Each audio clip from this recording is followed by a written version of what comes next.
ಕರ್ನಾಟಕ ರೈತರಿಗೆ ಸುಣ್ಣಾನ. ಆನೆ ದಾಳಿಗೆ ಬಲಿಯಾದ ರೈತನ ಕುಟುಂಬಕ್ಕಿಲ್ಲ ಪರಿಹಾರ. ಹಾಸನ ಮೂಲದ ಮನು ಕುಟುಂಬಕ್ಕೆ ಇನ್ನೂ ಕೂಡ ಪೂರ್ಣ ಪ್ರಮಾಣದ ಪರಿಹಾರ ಸಿಕ್ಕಿಲ್ಲ. 2022ರ ನವೆಂಬರ್ 1ರಂದು ಕಾಡಾನೆ ದಾಳಿಗೆ ಮನು ಬಲಿಯಾಗಿದ್ರು. ಶವ ಮೇಲೆತ್ತಲು ಬಿಡದೆ ಅಹೋರಾತ್ರಿಯಾಗಿ ಧರಣಿಯನ್ನ ನಡೆಸಿದ್ರು ಜನರು. 7.5 ಲಕ್ಷ ರೂಪಾಯಿ ಇದ್ದಂತಹ ಪರಿಹಾರ 15 ಲಕ್ಷಕ್ಕೆ ಏರಿಕೆಯನ್ನ ಮಾಡಲಾಗಿತ್ತು. 15 ಲಕ್ಷ ಪರಿಹಾರವನ್ನ ಅಂದಿನ ಸಿಎಂ ಬಸವರಾಜ ಬೊಮ್ಮಾಯಿ ಘೋಷಣೆಯನ್ನ ಮಾಡಿದ್ರು.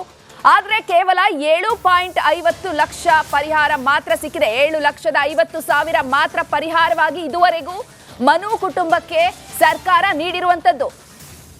ರಾಜ್ಯದಲ್ಲಿ ಬಲಿಯಾದವರಿಗೆ ಅನ್ಯಾಯವನ್ನ ಮಾಡಲಾಗಿದೆ. ಕೇರಳ ರಾಜ್ಯದಲ್ಲಿ ಬಲಿಯಾದವರಿಗೆ ನ್ಯಾಯ ದೊರೆತಿದೆ ಎನ್ನುವಂತಹ ಹೇಳಿಕೆ ಕೇಳಿ ಬರ್ತಾ ಇದೆ.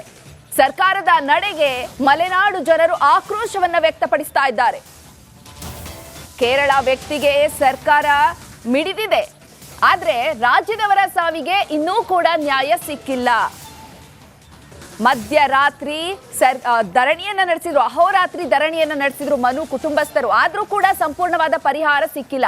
ಹೆಬ್ಬನಹಳ್ಳಿ ಗ್ರಾಮಕ್ಕೆ ಭೇಟಿ ನೀಡಿದ ಅಂದಿನ ಹಾಸನ ಜಿಲ್ಲಾ ಉಸ್ತುವಾರಿ ಸಚಿವ ಕೆ ಗೋಪಾಲಯ್ಯ, ಸಿಎಂ ಹಾಗೂ ಜಿಲ್ಲಾ ಉಸ್ತುವಾರಿ ಸಚಿವರಾದಂತಹ ಸಚಿವರು ಇಂದಿನ ಸರ್ಕಾರದಲ್ಲಿ ಯಾರಿದ್ರು ಅವರು ಭೇಟಿಯನ್ನ ನೀಡಿ ಮನು ಕುಟುಂಬಕ್ಕೆ ಸಾಂತ್ವನವನ್ನ ಹೇಳಿರ್ತಾರೆ. ಪ್ರತಿಭಟನಾಕಾರರು ಅಹೋರಾತ್ರಿ ಧರಣಿಯನ್ನ ವಾಪಸ್ ಪಡೆದಿದ್ರು. ಈ ಒಂದು ಸಂದರ್ಭದಲ್ಲಿ 15 ಲಕ್ಷ ಪರಿಹಾರವನ್ನ ಕೂಡ ಘೋಷಣೆ ಮಾಡಿದ್ರು.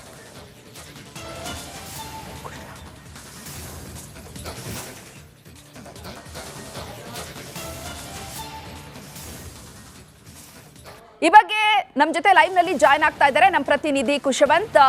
ಏನಿದು ಅನ್ಯಾಯ? ಕಾಂಗ್ರೆಸ್ ಸರ್ಕಾರ ರಾಜ್ಯದ ಜನರಿಗೆ ಅನ್ಯಾಯವನ್ನ ಮಾಡ್ತಾ ಇದೆಯಾ? ಕೇರಳದವರಿಗೆ ಪರಿಹಾರವನ್ನ ಘೋಷಿಸುವಂತದ್ದು, ಆದ್ರೆ ನಮ್ಮ ರಾಜ್ಯದಲ್ಲಿ ಆನೆ ದಾಳಿಗೆ ಬಲಿಯಾದಂತಹ ಮನು ಕುಟುಂಬಕ್ಕೆ ಇನ್ನೂ ಕೂಡ ಸಂಪೂರ್ಣವಾದ ಪರಿಹಾರ ಯಾಕೆ ಲಭ್ಯವಾಗಿಲ್ಲ?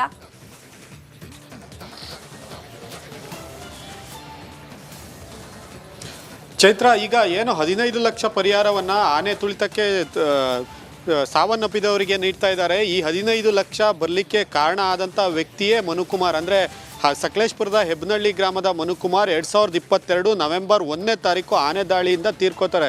ಮನು ಯಾವಾಗ ಸಾವನ್ನಪ್ತಾರೆ ಆಗ ಇಡೀ ಗ್ರಾಮಸ್ಥರು ಸುತ್ತಮುತ್ತ ಸಕಲೇಶ್ಪುರದ ಮಲೆನಾಡು ಜನ ಅಹೋರಾತ್ರಿ ಧರಣಿಯನ್ನು ಮಾಡ್ತಾರೆ. ಜೊತೆಗೆ ಮನುಕುಮಾರ್ ಶವವನ್ನು ತೆಗಿಲಿಕ್ಕೆ ಬಿಡ್ದಲೇ ಪಟ್ಟು ಹಿಡಿದು ಕೂಡ್ತಾರೆ. ಸ್ಥಳಕ್ಕೆ ಸಿಎಂ ಬರಬೇಕು ಅನ್ನುವಂಥ ಪಟ್ಟು ಹಿಡಿತಾರೆ. ಆಗ ರಾತ್ರೋರಾತ್ರಿ ಅಂದಿನ ಉಸ್ತುವಾರಿ ಸಚಿವರಾದ ಗೋಪಾಲಯ್ಯ ಅವರು ಸ್ಥಳಕ್ಕೆ ಭೇಟಿ ನೀಡ್ತಾರೆ. ಸಾಕಷ್ಟು ಅಲ್ಲಿ ಗಲಾಟೆಯ ವಾತಾವರಣ ಸೃಷ್ಟಿಯಾಗುತ್ತೆ. ಅಂದಿನ ಹಾಗೆ ಮಾಜಿ ಸಚಿವ ವಿಶ್ವನಾಥ್ ಕೂಡ ಅಲ್ಲಿಗೆ ಭೇಟಿ ನೀಡ್ತಾರೆ. ಎಲ್ಲರೂ ಹೋರಾಟವನ್ನು ಮಾಡ್ತಾರೆ.